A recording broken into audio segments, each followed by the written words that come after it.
All right, everyone. So just so you know, we are starting our course with the recording of the lecture.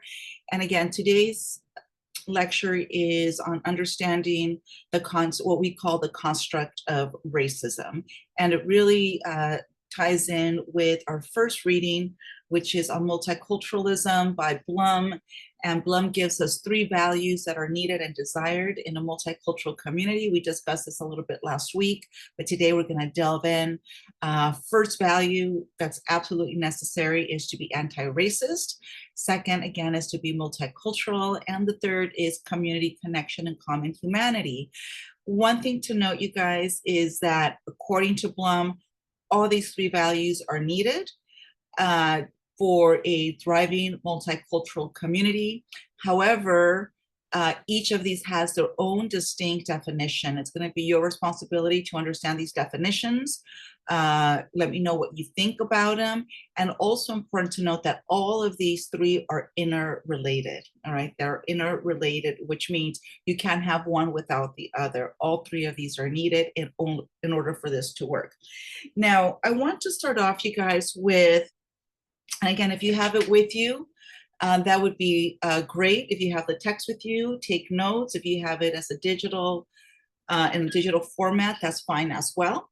But let's dive in before I go into my lecture of today and do a little bit of review of this text. Now, I wanted to ask you guys, Blum starts off his essay by focusing on the college community. So this is geared towards the college students and how maybe we could implement these 3 values within a community setting. So I wanted to ask you all, why do you think, and you could just unmute yourselves, why do you think that Blum starts off with the college community? Why do you think that Blum believes that the college community is the perfect space to maybe enact and practice these values of multiculturalism, and in particular with college students? I think it's because since in a college environment, you're learning, you're becoming wiser, you're becoming more open-minded and exposed to new ideas, intellectual ideas. So community college would be a perfect environment to implement or to discuss ideas of multiculturalism where there's students of different diverse backgrounds. Exactly. Thank you so much for that. I believe that was Nancy. Anyone else would like to chime in or drop it on chat or anything? I think, sorry, I'm also cooking. Yes. But I also just think because college is also like the foundation where people build connections too. I feel like college, like, you know how like people make jokes being like, oh, high school is going to determine the rest of your life, when is not 100% true. I feel like it's more like college. Yeah. 'Cause this is where you're building your, not only your like business connection, but like your friendship foundations. And like Nancy said, like learning more about different cultures and stuff. So that's just my opinion. Yeah, absolutely. Thank you, Sophia, for that. College is a very important time in young people's lives. As 2 of you said, this is the place where you also get exposed to new ideas outside of your community and family setting. So there's a lot of diversity. There's also diversity across your classmates, and not just racial diversity, but in belief systems, also diversity with your professors. We're all going to be different from one another. So for a lot of students, this is the first time in a real way that you are engaging with diversity. And it is a college campus, it is a microcosm in a way, right? To where you're developing yourself, as you guys said, and understanding what your eventual role in society is going to be. So the college campus offers us the perfect space to consider deploying these 3 types of values. So at the bottom of 127, so you guys could read along with me, which is the first page, basically, Lawrence Blum says, I will discuss the 3 distinct values that are desirable in a multiracial, multicultural campus. They are opposition to racism, or what I have listed here as anti-racism, multiculturalism, which has 2 parts to it, as we will learn, and a sense of community connection and common humanity. Now, the first one that you absolutely need to have is an anti-racist attitude. You need to adamantly oppose racism and be against any dogma that has to do with racism. And today, again, I'm going to be lecturing on race as a construct and why was it created? Who did this idea of race benefit? So these are things I want you to start to consider. But let's start off by understanding our terms. Now, Blum defines anti-racism on the next page at the top of 128. And for us to really appreciate what it means to be anti-racist and what it means to oppose racism, we need to know the core definition of racism. I want you guys to focus on that, okay? So if a question comes up, what is anti-racism? It's not gonna be enough for you guys to say to be against racism. That is too simple of a response. We're not in 7th or 8th grade. We need to be able to fully understand what is this root term racism that is used so much in society, has been so much part of our culture and history, for better, for worse. So it's very important for us to understand what racism actually means. And Blum does a pretty nice job in defining it. And again, we find the definition on top of 128. So who would like to share the definition or read it from the text of how Blum defines racism in our text? Again, we're looking at the top paragraph on page 128. Any volunteers to read? And he starts off by saying, I want to suggest that the core meaning of racism is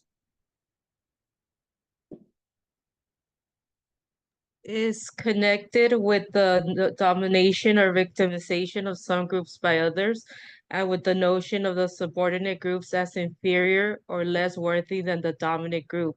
I will call an act or reaction racist if it expresses a notion of a member of a different racial group as being inferior. perfect. Thank you. So this is a term that has a lot of currency, as I was saying. People utilize it all the time, and that could be dangerous because if we don't really know what the core definition is, how do we know exactly how we are to oppose it or be against it? So thank you, Nancy, for that. Basically, and think about history. Think of examples of racism within our history or in the history of other countries as well. Where there's one group that makes themselves, by the way, there's nothing natural about this. There's nothing biological. There's no truth to this. But one group deems themselves as dominant and therefore able to oppress and victimize other groups. And for the reason that those other groups are subordinate, which means inferior or less worthy than the dominant group. So it's this ideology, right, that some members in society, in the world, that look different from us, maybe different pigmentation, eye shape, belief systems, are inferior. And because of that, they could be oppressed and dominated over. And certain rights and liberties can be removed from people. And so that's very problematic, isn't it? Because it's the complete opposite of thinking that even though we're all different, we're all humans and we're all equal, right? And this is going to go into the third value. So to be anti-racist is going to mean to oppose the idea of a superior group of people, right? So to reject the idea that there's some people that are indeed inferior and should be subordinated and victimized and oppressed. So this is a very sinister idea, right? So we got to push against that ideology and that thought system, and instead embrace an idea of more equality, equity, and so forth. I want to be talking about that. Now, give me a sign whether this makes sense to you. Do you understand this how Blum defines racism? Just give me some sort of sign, whether on chat you could drop a thumb, say yes, does this, or if you have a question, if it's not quite clear, let me know.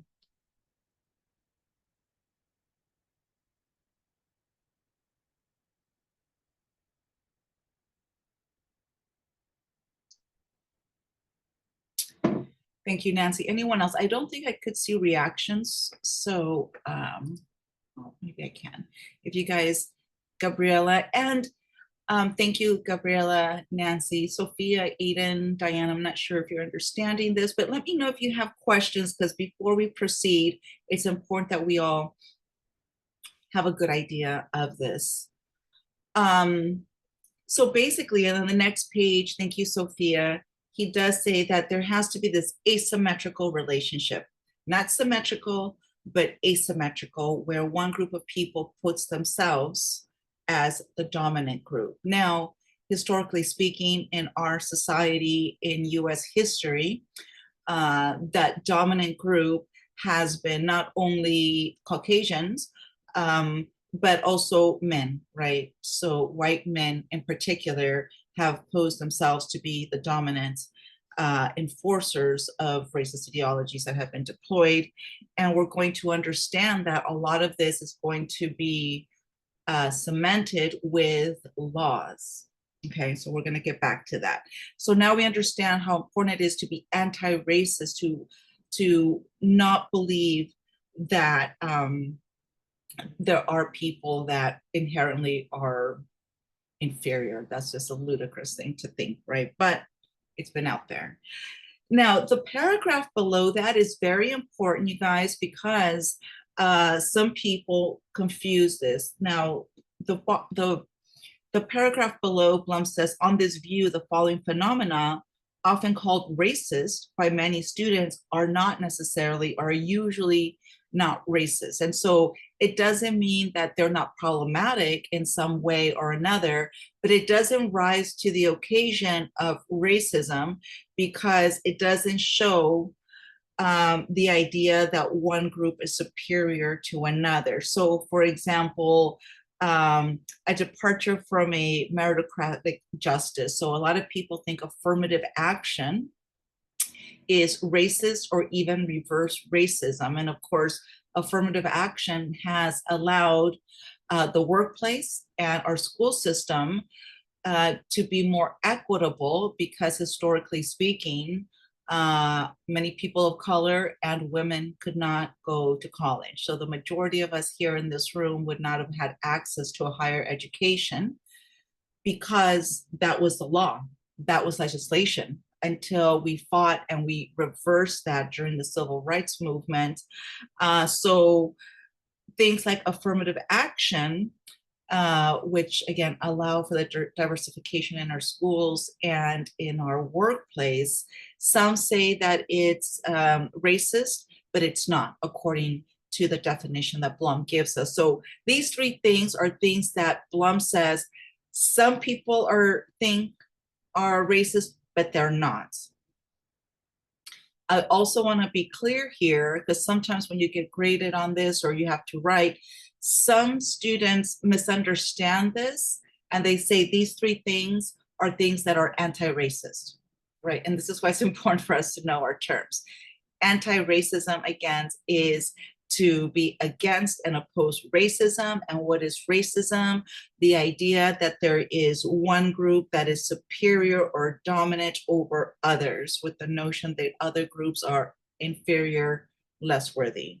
So again, these three examples on the second paragraph, Blum is telling us these are not racist. Another one is minority exclusiveness. Sometimes students like to hang out with their own groups, maybe even certain classes, right? Like Chicano studies could be an example of so-called minority exclusiveness. These are not racist, even though some might think.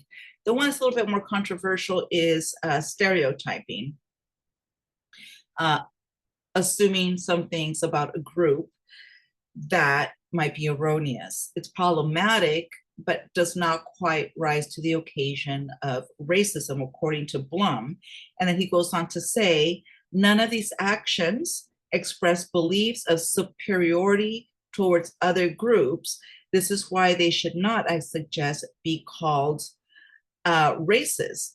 This does not mean that these actions and policies cannot be criticized as violating some other moral value appropriate to multiracial communities, especially college communities. He goes on to say, but my point is precisely that there are several values relevant to multiracial community values, which are distinct from one another. All right, so let's move on to multiculturalism. I hope we got a grip on anti-racist.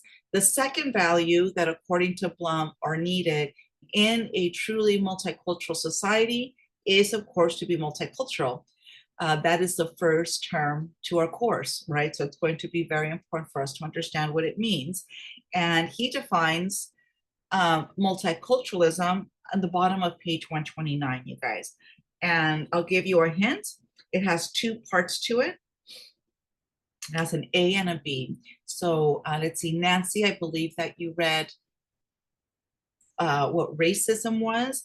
Who would like to read what is multiculturalism to the class? And again, that's bottom of 129.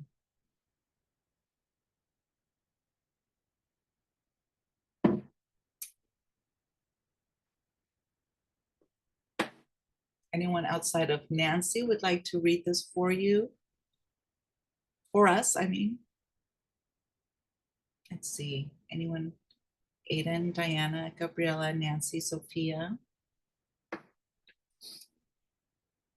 Again, we're at the bottom of 129, multiculturalism, and it has two parts to it. Okay, no one's volunteering. Should I just call someone? I don't like to do that normally.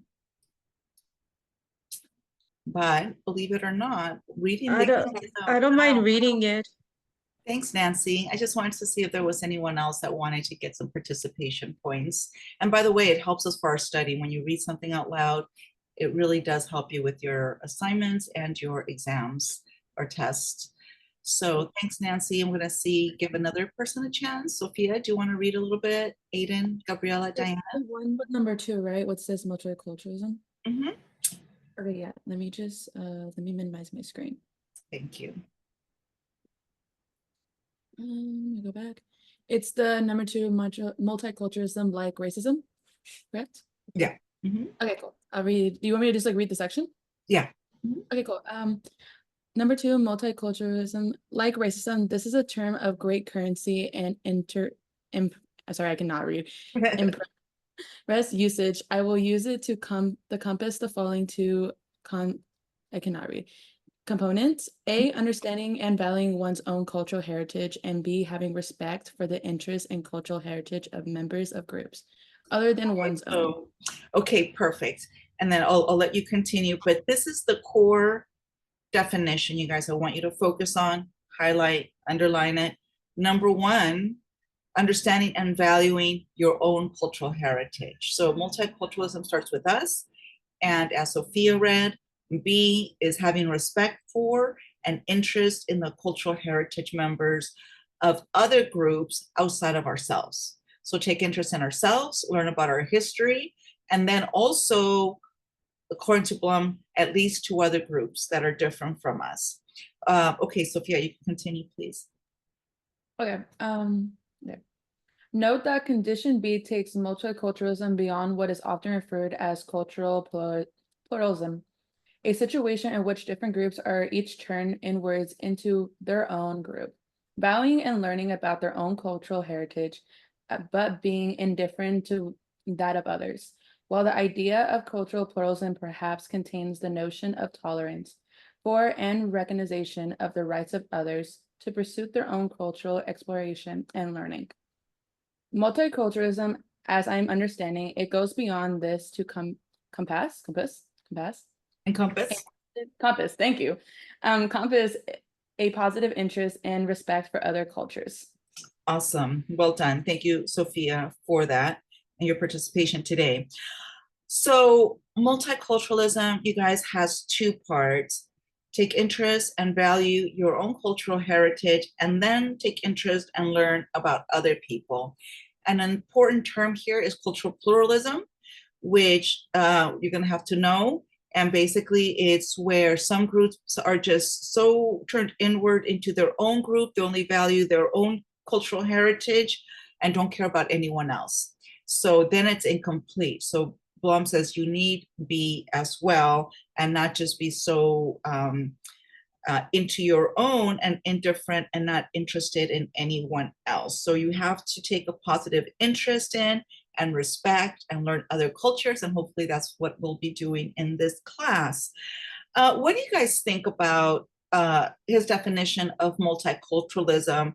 Why do you think that it starts with taking interest and learning about our own cultural heritage?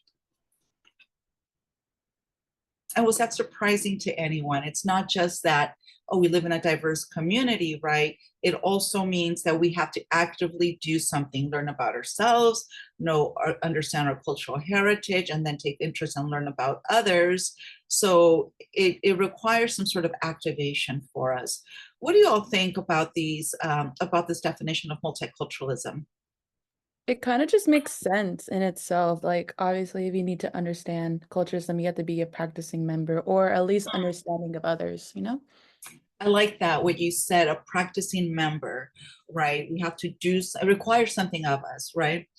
Anyone else would like to chime in as to what you think about it collectively, or why do you think it starts with ourselves that we need to take interest and learn? And why is it important for us to learn about other people's cultures and have respect for them? Also, to not become racist, because when you just like with cultural pluralism, when you just become inward on your own culture, you neglect or the world around you and the other people, and you don't respect other people when you meet them. Yeah, exactly. You don't respect other people when you meet them. And even though Blum says cultural pluralism is kind of part A, right? Take interest and know about your own, it's insufficient. We need to take it one step further and then learn about other people. Who else would like to chime in? Why do you think it's important that we either learn about other people's cultures? And I like what Nancy said. It helps us push back ignorance and racism. Because once you take interest and learn about other cultures, other people, any stereotypes, any misunderstandings, anything like that start to fade away. And really, we start to really appreciate and understand that we have more in common than difference once we start to learn more about each other and not be afraid of each other, right? Anyone else would like to chime in? Why do you think it starts with ourselves? Like first, Blum says you have to take interest and learn about your own cultural heritage.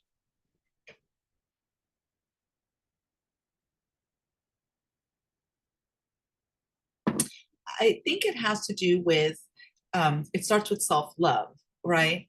You have to learn about your heritage because so much of mainstream society, especially if you're a group of a member of a minority group, is to make you feel bad, insecure, right? We have this very problematic legacy and history. And so if you start taking interest and pride in your own culture and learn about it, you become empowered, and it's difficult for people to put you down, and you appreciate your culture. It starts with self-love, right? And then you could really take interest and appreciate other people's cultures. Before we continue to value three, and then again, I'll start my lecture. What you guys, did you like that definition by Blum on multiculturalism? That it starts with yourself and then taking interest and learning about other cultures?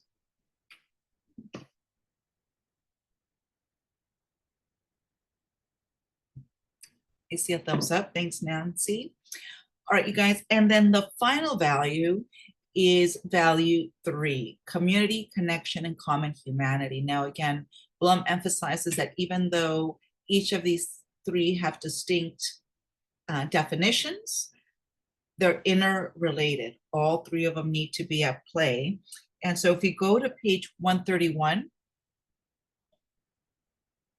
139. And by the way, I'm jumping through. There's so many amazing points throughout the essay. And if anyone wants to bring anything up, I would love that. Or you could share it with, when you guys are doing your Canvas chat on this essay and these ideas. I would love to hear what you all have to say. But throughout, I'm just skimming. It has a lot of great points throughout this essay. All right, so let's go to the bottom of page 131, where Blum talks about the third value, which is sense of community, connection, or common humanity. And I'll read the first part and maybe someone else could read the second paragraph. Blum says, in addition to exemplifying the values of opposition to racism and multiculturalism, one also wants the college community to constitute and to foster a cross-racial sense of connection and or community. At first glance, this might not seem a distinct value, for it's an opposition to racism grounded in a sense of common humanity. Isn't racism wrong because it violates that common humanity? And doesn't the mutual respect involved in multiculturalism also express sense of community?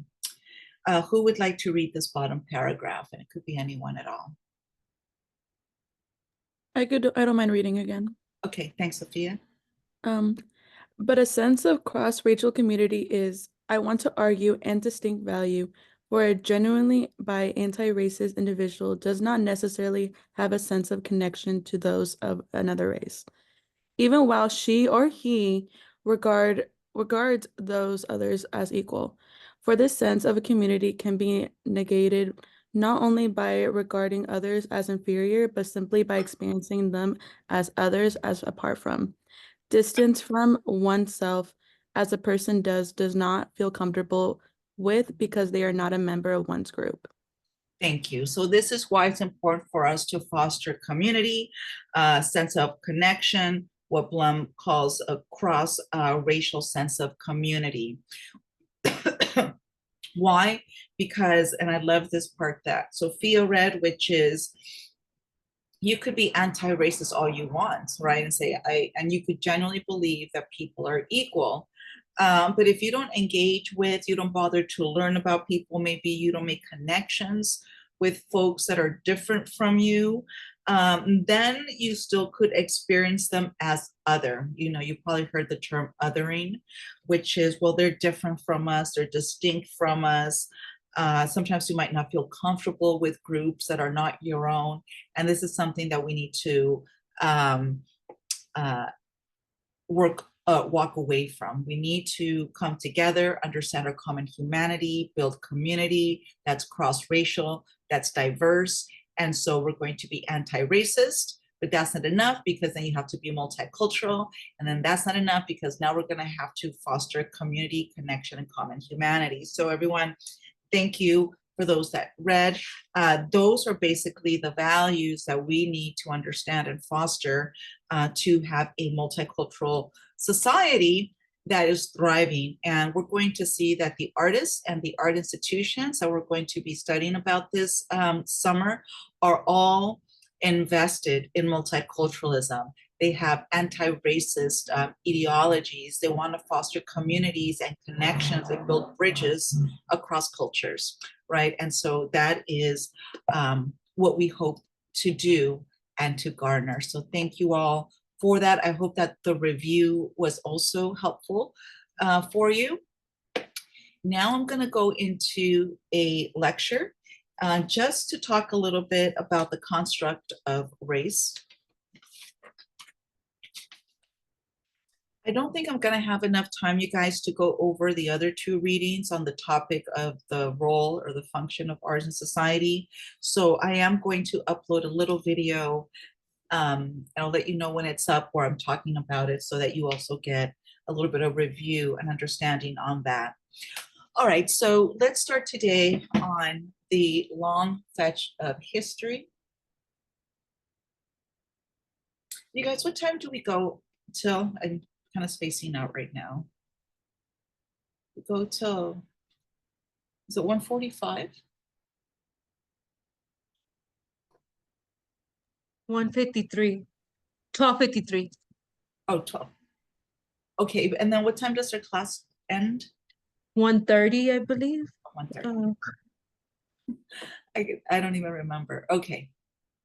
All right, so we got this. Okay, so long fetch of history.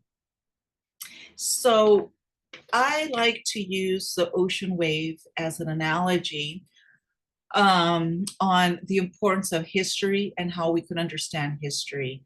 A lot of young people, or not even young, a lot of people sometimes don't understand the importance of history, why it matters. They think that our world today is the way it is because it just exists in a vacuum, or have a very cynical perspective where they just throw up their hands. It's like, well, that's the way things are. And that's not necessarily true. Things are the way they are today in our society and the world because of what came beforehand, because of ideas, laws, politics that existed before us. So it's important for us to know that. So I'm going to talk about the analogy of an ocean wave. And this long fetch analogy was taken from a cultural critic, George Lipsitz, very important cultural theorist. I love all his work. If anyone is interested in his ideas, I highly recommend that you check him out. Again, George Lipsitz.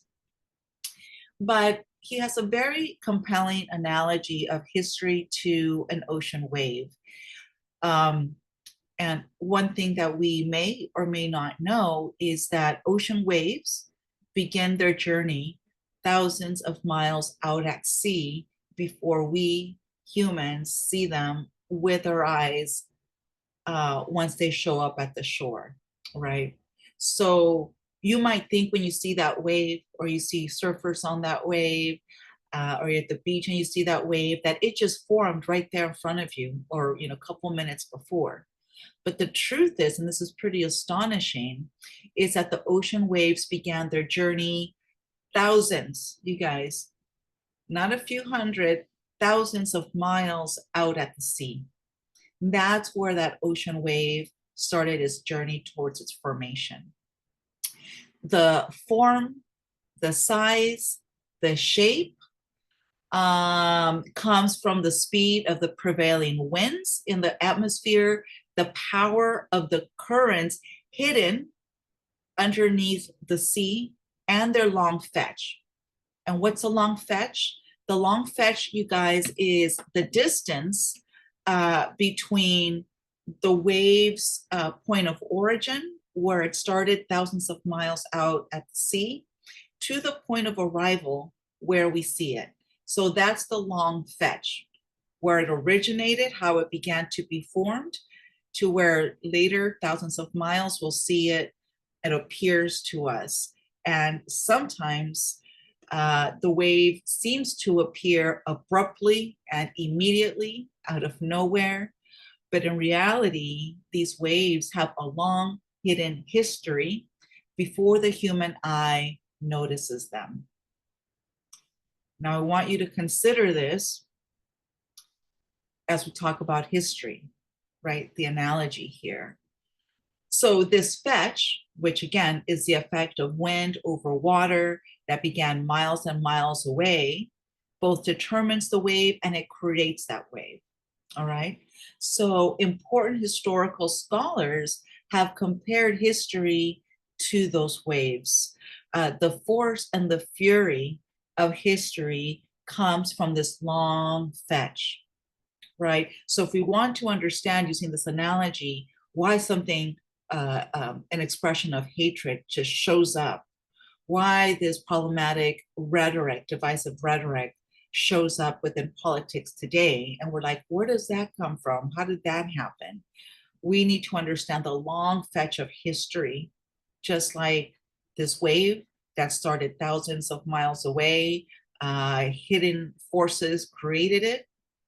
Likewise, history. If we understand the long fetch of history, we will be able to understand. So, for example, an eruption of hatred, an outbreak of violence today that we see, unfortunately, so much in our society, can shock us by its surprising force, by the fury, But the surprise comes to us, um, or the shock comes to us, largely because the long fetch remains hidden from our view. All right, so when we're surprised at things that are happening in society today, maybe again, the surprise comes because this long fetch of history is hidden from view. People don't connect the dots, don't understand how the present is a result of what happened before. So the purpose of studying and understanding history is to train ourselves to look for the fetch, to realize that things that appear suddenly in our lives have a past, and to appreciate that part of what things are today, how they came to be, it's because of our historical fetch, right? So again, we're going to train ourselves here and subsequently, and maybe already someone interested in history, but this is an important reminder for all of us to train ourselves to look for this fetch, to connect the dots when we see something in society today that we don't understand. Let's think about everything has a past, appreciate that, and we'll understand how things came to be. So historical knowledge is going to reveals the events that we perceive today as immediate and proximate, that maybe came out of nowhere, have causes and consequences that span great distances in time. So in order to understand much of what is happening today in a diverse world that is still plagued with discrimination, it's important to understand these often hidden histories. And this is why our knowledge of multiculturalism is also very important.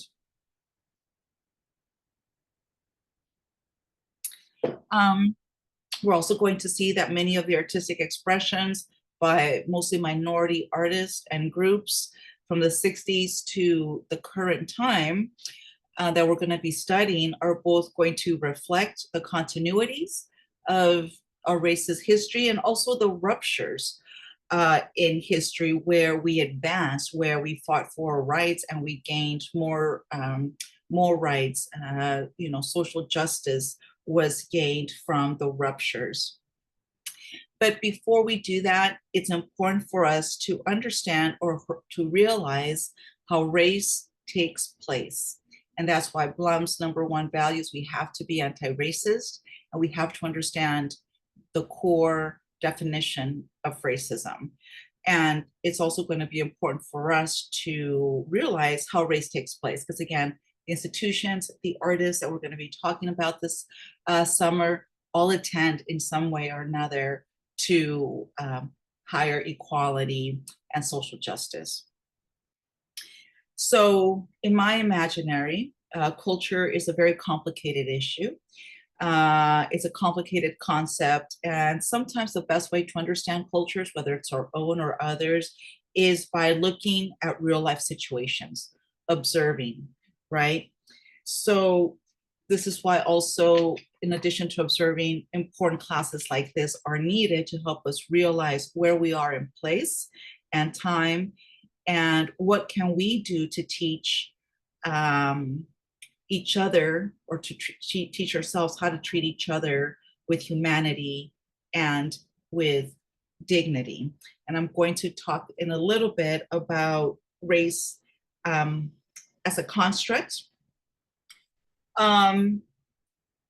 Actually, before I go to the next slides, I'm just going to go and dive in with the ideas behind race as a construct. Now, let me ask the class that's here, those of you that are here.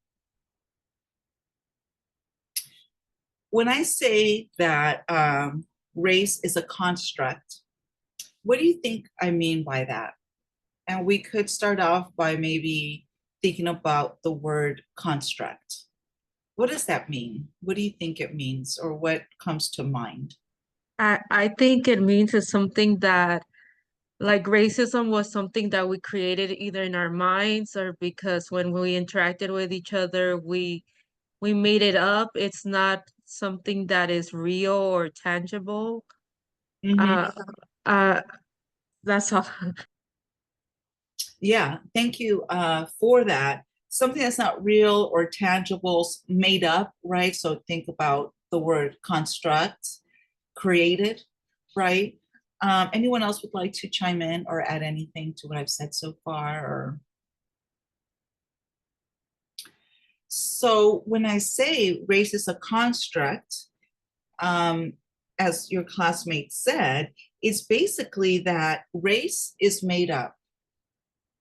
All right. Race is a made up concept, but the problem with is we have accepted it.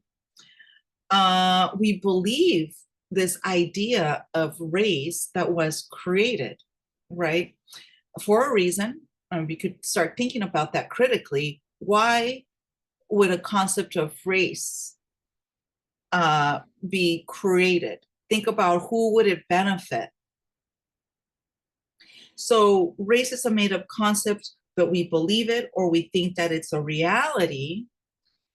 And then that leads to a lot of issues that we have in society today. So we're going to talk more about that.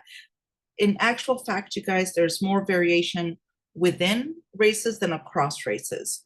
But this idea of race has historically granted privilege and access to some, or who Blum calls the dominant group, that were denied to others. Now, this is a very important thing that I just said, you guys. And again, this construct of race that was created, right, by the dominant class could be linked up to power, right? How do we gain power and control people? Well, let's create this concept of race and make them feel inferior. Let's oppress people, take away their human rights, basically, with this concept of race, where there's some that are here at the top and some that are at the bottom. All of this is just made up, erroneous, no science to back this up. But why is it that people believe it, even when you have no skin in the game, basically, right? So race is made up, but we believe it. We think that it's a reality. And this idea of race has historically granted privilege and access to some, the dominant group, and they were denied to others. And this, you guys, produces inequality in society. And what privileges are we talking about?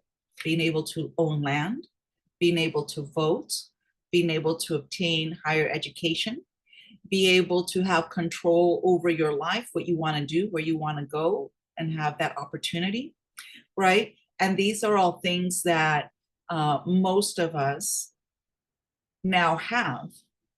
We could all now access higher education. Here we are. Women could vote. People of color could vote. We could own homes if we want to. But you guys, it's important to note that these were things that up until quite recently were not available to us. And there were laws that were passed to secure that those privileges and access stayed with one group and that were denied to others. All right. And of course, if we want to know why do we have inequality today, this is why. So this inequality has led to many things that we see in society today, including the criminalization of poverty, where we actually blame the victims on their own poverty, right? Instead of the system, instead of the corruption, instead of those that created this concept to hold power in the hands of a few, right? So, so we criminalize poverty, making life difficult, if not impossible, for many people. The ability to accumulate wealth is also hindered. You probably heard of the term generational wealth. if your great-great-grandparents owned and had the ability to own property, and then your great-grandparents did, and then your grandparents did, and then your parents did, chances are it's going to be very easy for you, because in the United States, wealth is inherited. Property is inherited. That's why it's so central to the American dream. But there are things that make it more difficult for some people than others to access that, especially when you don't have that generational wealth. So the ability to accumulate wealth, education also gets difficult, especially higher education. Even our health gets impacted negatively by racism and inequality, because we have environmental injustice. We don't have the same access to medicine or things like that in certain neighborhoods, or it's out of our reach financially.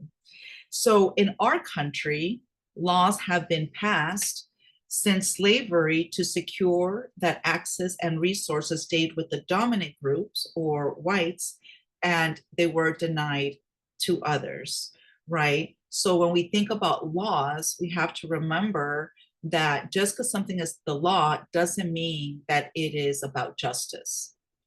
A lot of laws have been enacted by the powers that be to secure their own assets and things like that. So it's very important for us to understand that laws get passed, and that's why it's important for you to vote, right? So that you could vote for things that are going to benefit you and your community, instead of saying, I'm not going to vote. It doesn't matter, because people fought hard. They marched to be able to give you, our generation, your generation, the ability to vote in this country, right? So voting is fundamental to a democracy, which is a government for the people, by the people, as Howard Zinn says in one of his essays that we're reading. All right, so slavery was the law, right? That was the law. We had the Civil War, that law was overturned. And even though sometimes laws get, eradicated, sometimes the practice stays, right? And the ideas stay. So that's problematic, right? I'm going to give you 3 laws. All right, write these down, whether you're here in my class with me or out watching this later. 3 laws that are very important, that are examples outside of slavery. And by the way, other countries have also had these types of policies. So the first law that I'm going to share with you is the 1862 Homestead Act. The 1862 Homestead Act.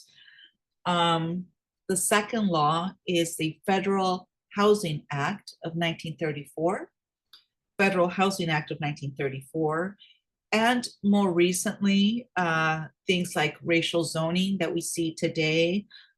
Urban renewal is a coded language for gentrification.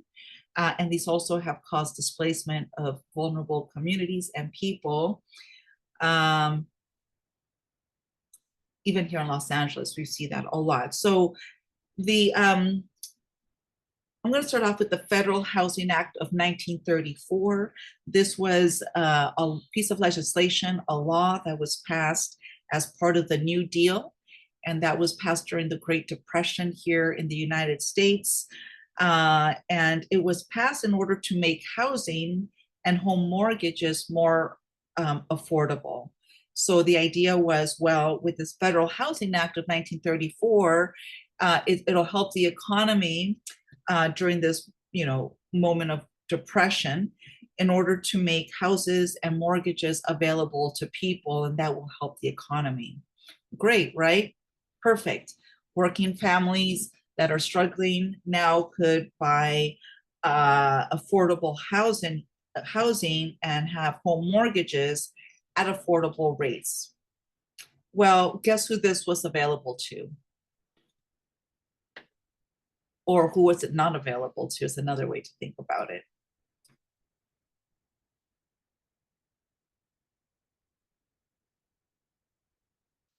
Any guesses from people in the class? who would have had access to the Federal Housing Act of 1934? Maybe the rich. And even not the rich. Again, think about this was an economic depression where people were really struggling financially. So the government said, let's make housing affordable. But who were the people that were able to get the grants? Was it everyone and anyone? Who benefited from it? It was it Asian people? Was it women? It was white people, right?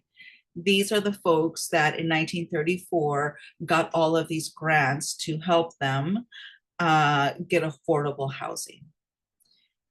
1862 Homestead Act was a land distribution of the government. 1862, you guys, who was given these lands at almost zero cost? The white farmers, white families, right? By the way, it is thought that over 90% of people that received the home grants from the 1862 Homestead Act still have that property, acres and acres, that have, of course, resulted in generational wealth. So these laws, and today we think about racial zoning, urban, so-called urban renewal, gentrification, all of these have actually produced artificial impediments to assets, to getting ahead, and these laws have caused unnecessary barriers for people of color in our country. And important to note that money, again, and property in the United States is inherited. Not to say that maybe your parents or you will be the first to maybe someday, maybe not, things are getting harder today, own property, right? But it's a lot easier than if you already have generations of that, and maybe you've inherited some of that. So for us to understand Blum's definition of racism and then what it means to really be anti-racist, we need to understand how this long fetch of history, laws, and understand connecting these dots help us understand where we are today, right? And understand that really attempts to achieve social economic equity has been difficult for a lot of people historically in our society, especially people of color, because among them has been this idea of the social construct of race.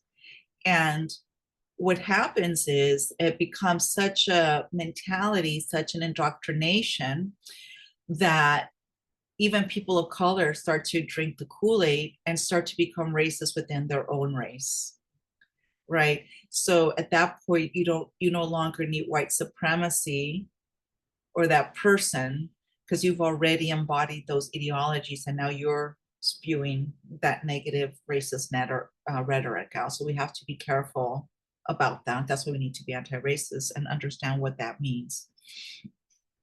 So generally speaking, you guys, we need to be serious with each other. We need to learn to grow. And the purpose of racial violence today or intolerance is because maybe we don't really know how we got here.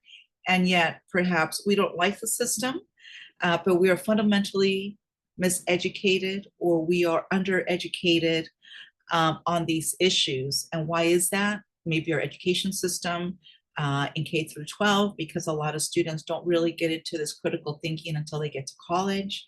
Maybe it's the media as well, popular culture.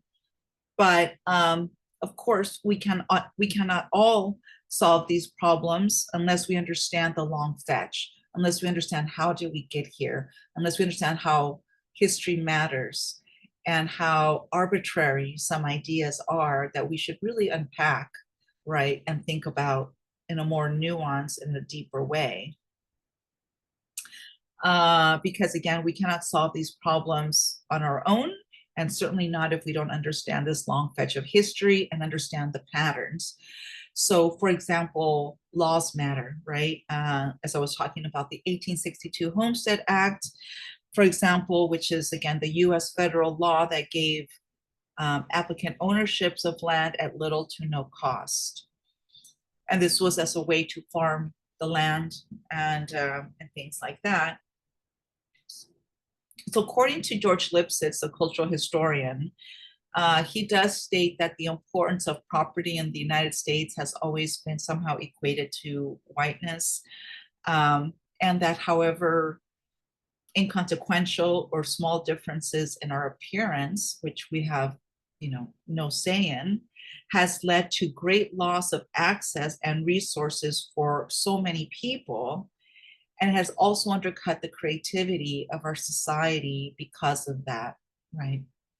So the idea is, again, nobody could do everything, but everyone can do a little something. And I'm gonna go to the next slide. I'll come back to these. So I want you to look at this. So on one hand, we have equality, right? And then this is what equity looks like. This is maybe what the argument for affirmative action. You're not the same, but some groups need some help to achieve equity, right? So it matters, you guys, because really what we ought to be doing is we tend to not to do things that we should to produce justice. Instead, we do things to do equality, but we cannot enjoy equality until we have justice, and that looks like equity. So here on this image, you have equity is about fairness, about making sure people get access to the same opportunities. This is where the ideas of social justice comes in. Sometimes our differences and our history can create barriers to participation. So we must first ensure equity before we can enjoy equality. And equality once could be reached after equity. Equality is about sameness. It promotes fairness and justice by giving everyone the same thing, but it can only work if everyone starts from the same place. So in this example, equality only works if everyone is the same height. Oops.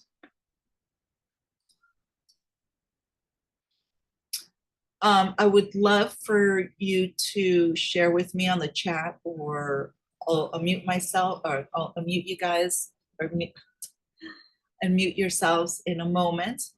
And then I will stop the recording so you could share freely, those that are in this class, what you think about what I just talked about today. But I do want to give you a couple notes by another important theorist, Natalia Molina. And the term that she gives us that might be useful for us, which maybe goes with Blum's third value on creating community and common humanity connections, is a term that she uses called racial scripts. And she says that this term, racial script, is useful for discussion, for reflection on the ideas that we are talking about in this course. So she says, I coined the term racial scripts to highlight the ways in which the lives of racialized groups are linked across time and space, and therefore affect one another even when we do not directly cross paths. So what does this mean? Let's unpack this a little bit.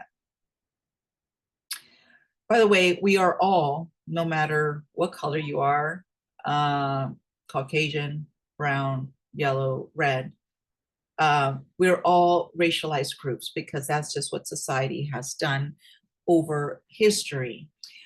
But if we start to see the fact that we all have a script that was given to us, that we, for better or for worse, inherited,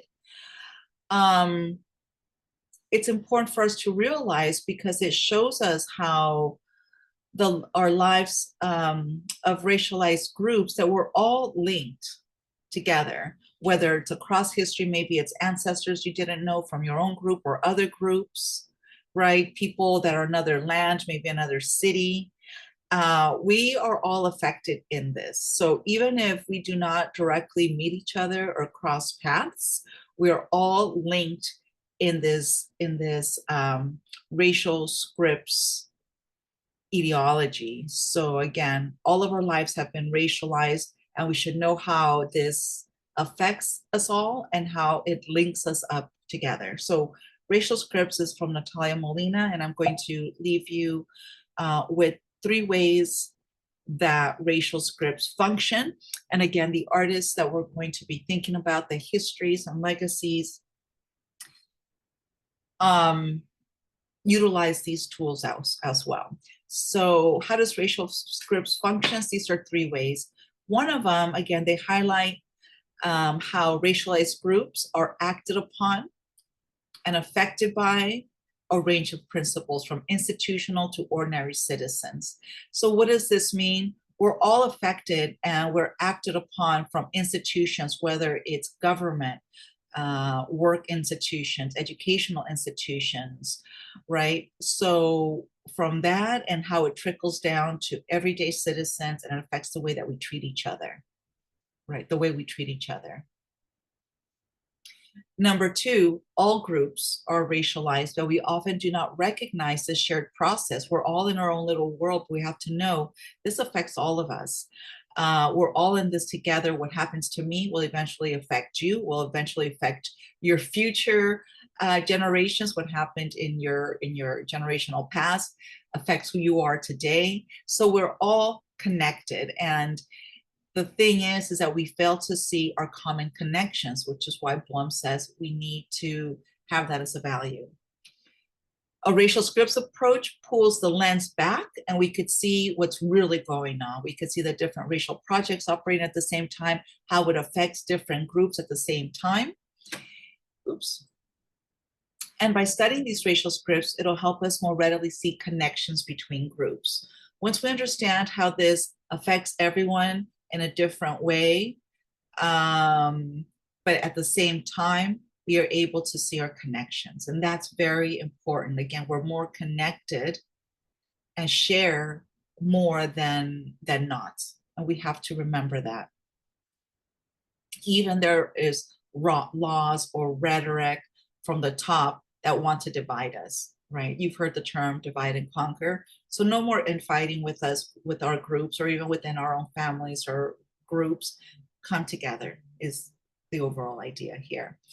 And then finally, and this is what a lot of artists and a lot of activists do, is once we realize this, racialized groups will put your own scripts together, a counter script, or you flip the script, right, of what has been handed down by history or mainstream society, and you could offer your own voice, your own alternative. You could directly challenge dominant racial scripts, and sometimes it starts with multiculturalism.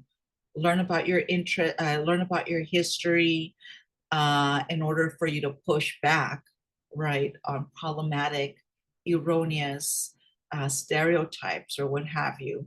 So this lecture, these notes, not very much, but it's going to be available in the module on Canvas.